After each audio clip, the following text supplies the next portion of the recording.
بەشی سێهەم و کۆتایی هەڵسەنگاندنی هاوبەشی کۆمیتەی ناوەندی حیزبی کۆمۆنیستی ئێران و هەیئەتی ئیجرایی ڕێکخراوی کرێکارانی شۆڕژگێڕی ئێران ڕاهی کاریگەر. پێشڕەوی بزوتنەوەی شۆڕژگەڕانی ژینە لەسەر بەستێنی پێشهاتە خێراکانی ناوچەکە و جیهان.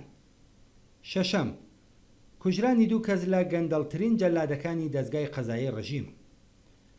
کاتژمێر 10 سەر لە بەیانی ڕۆژی شەممە 29 بەفرانبار هەواڵێک سەبارەت بە کوژرانی دوو دادوەری بەدناو و جەنایەتکاری کۆماری ئیسلامی بە ناوەکانی عەلی رازینی و محەممەد موقیسا و برینداربوونی دادوەرێکی دیکە لە دەستگای قەزایی تاران بڵاو بووەوە. ئەگەرچی بێگومان مەرگی ئەم جەنایەتکارانە جەماوەر دڵخۆشەکات، بەڵام پێدەچێت لەگەڵ لاوازبوونی هەرچی زیاتری ڕژیم کوشتنی لەم چەشنە و تەنانەت حاڵەتی خوێناوی پەکتاوی ناوخۆیی و ڕژیمیش زیاتر ببن. بەڵام سەزای ڕاستەقینەی ئەم تاوانبارانە ئەو کاتە دەبێت کە لەگەڵ ڕووخانی کۆماری ئیسلامی پەروەندەی جەنایەتەکانیان لە دادگا جەماوەریەکاندا بە وردی بکەوێتە بەر لێکۆڵینەوە. ئەو نهێنیانەی کە لەگەڵ مەرگیان بە شاراوەیی دەمێننەوە ئاشکرا بکرێن و ئەوان بە چاوی خۆیان ڕسوایی و شەرمەزاری هەمیشەیی خۆیان لە بەردەم دادگای عادڵانەی جەماوەردا ببینن. سیستەمی قەزایی ئەمڕۆی ئێران کە ئەو دوو تاوانبارە کوژراوە لە زومرەی کاربەدەستانی بوون، یەکێکە لە گەندەڵترین و دژە خەڵکیترین پایەکانی دەسەڵاتی کۆماری ئیسلامی. ئەم سیستەمە دادوەریە لەسەر بنەمای نامرۆڤانەترین و کۆنەپەرستانەترین یاساکانی پاشماوەی سەردەمی نەزانی لە نیمچە دوورگەی عەرەبستان و دادگا سەدە ناوەڕاستیەکانی ئوروپا بەڕێوە دەچێت. لەم سیستەمەدا ئەشکەنجەدانی زیندانی بە ناوی تەعزیر دەرگاکانی بەهەشت بەڕووی ئەشکەنجەگەردا دەکاتەوە.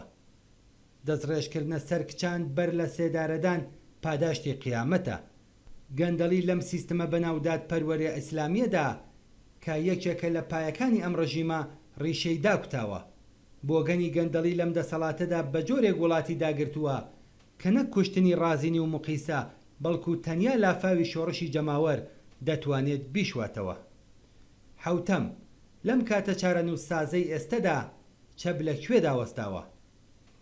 چاوخشانێک بەسەر پێشهاتەکانی ئێستەی گۆڕەپانی سیاسی ئێران ئەوە نیشانەدات کە دەسەڵاتی ئیسلامی سیاسەتی خۆی لەسەر دووپایی پاشەکشە لە سیاسەتی دەرەوە و خۆڕاگری لە بەرامبەر خەڵکدا بنیادناوە. واقعیەت ئەوەیە کە دەسەڵاتی کۆماری ئیسلامی لە لاوازترین ئاستی خۆیدایە. ئەمەش وای کردووە کە وڵاتە ئیمپریالیستەکان هەوڵ بدەن ئەم ڕژیمە لاوازە بەرەو خولگەی سیاسەتەکانی خۆیان ئاراستە بکەن. سەرەڕای جەنجاڵی و هەراهوریەی ئۆپۆزیسیۆنی ڕاست و بەڕێوەبردننی کۆڕ و کۆبوونەوەی تەبلیغاتی پێدەچێت کە وڵاتە پاوەخوازەکان ئەو هێزانە وەک ئامرازێک تەنها بۆ دروستکردنی گوشار لە دانوستانەکاندا بەکاربهێن و سیاسەتی ئەو وڵاتانە گۆڕینی ڕژیم نییە، چونکە قوڵایی و کاریگەری دروشمەکانی ئاخێزی شۆڕژگێڕانی ژنشیان ئازادی بە جۆرێکە کە ترسی خسوەتە دڵی هەمووی دەسەڵاتە پاوانخواز و دژە خەڵکیەکانەوە. لەسەر بەستێنی ئەم هەلومەرجە هێزە جەماوەریەکان چ ئەو بزوتنەوە ڕزگاری خوازانەی کە لەسەر داواکاریە فەرهەنگی و کۆمەڵایەتیەکان جەخ دەکەنەوە و چ بزوتنەوەی داواکاری تەوەرەکان بەتایبەت لە نێوچینی زەحمەتکێشی کۆمەڵگەدا بەردەوام لەسەر خۆڕێخستنی خۆیان پێداگری دەکەنەوە. ڕادەی دەست بەسەرکردنەکان و گوشارە ئەمنیەکان ئەوە دەرەخەن کە دەسەڵاتیش ئەو هێزانەی خوارەوەی کۆمەلگا بە هەڕەشەیەکی گەورەتر و جددی بۆ سەر خۆی دەزانێت. ئاشکرایە کە ئەم وەرچەرخانەی کۆمەلگا بەرەو چەپ پێویستی بە ناوەندێکی بەڕێوەبەرایەتی چەپ دەبێت، بەڵام واقعیەت ئەوەیە کە ئەم هێزە کۆمەڵایەتیە چالاکانە کە بەردەوام دروشمی ڕوون و داخوازیە ورد و بیرلێکراوەکانی خۆیان گەڵاڵە دەکەن، هێشتا نەیانتوانیوە وەڵامی ئەم پێویستیە سەرەکیە بدەنەوە. چەپی ڕێکخراو لە سەرانسەری ئێران نەهێزێکی ڕێکخراوی بەرچاوی هەیە و نەهێشتا ئەو ئامادەکاری کردووە کە بتوانێت وەڵامی پێداویستیەکانی بەدیلێکی کاریگەر بداتەوە.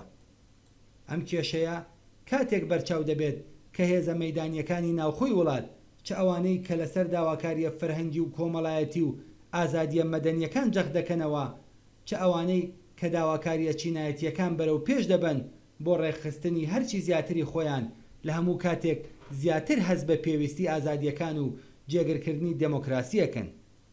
واقعیت ئەوەیە کە کۆمەڵگا بە خێرایی بەرەو پێشەوە دەچێت و ئەم بەرەو پێشچوونە یارمەتی بەهێزکردنی چەپی کۆمەڵایەتی دەدات و دەتوانێت گەورەترین دەرفەت بۆ چەپی ڕێکخراوەیی بڕەخسێنێت. ئێستا کە ڕژیمی کۆماری ئیسلامی لە لاواسترین ئاستی خۆیدایە، دەرفەتێک بۆ هێزە چەپ و پێشکەوتن خوازەکان ڕەخساوە کە بە ڕەخنەگرتن لە ڕابردووی خۆیان و بەشداری و پشتیوانی لە ناڕەزایەتیەکان هاوکار بن بۆ بنیاتنان و ڕێخستنی ناوەندەکانی دەسەڵاتی کرێکاری و جەماوەری لە خوارەوە و هەروەها بە پێکهێنانی هاوپشتی لە نێوان خۆیان و بزوتنەوە جۆرا و جۆرەکاندا زەمینەی گۆڕانکاریە بنەڕەتیەکان خۆش بکەن. پرسیاری بنچینەیی لە بەرامبەر هێزە چەپ و سۆسیالیستەکان ئەوەیە کە چۆن دەتوانن لەم دەرفەتە مێژوویە کەڵک وەربگرن و ڕەوتی چەپ لە پەراوێزەوە بێننە نێو جەرگەی گۆڕانکاریە خێرا کۆمەڵایەتیەکان. بڕوخێ ڕژیمی کۆماری ئیسلامی بژی شۆڕشی کۆمەڵانی خەڵکی ئێران، بژی ئازادی، دێموکراسی و سۆسیالیزم. هەیئەتی ئیجرایی ڕێکخراوی کرێکارانی شۆڕژێڕی ئێران، ڕاهی کاریگەر و کۆمیتەی ناوەندی حیزبی کۆمۆنیستی ئێران پێنجشەممە 11 ڕێبەندانی ساڵی 1403 بەرامبەر لەگەڵ 30 ژانویەی 2025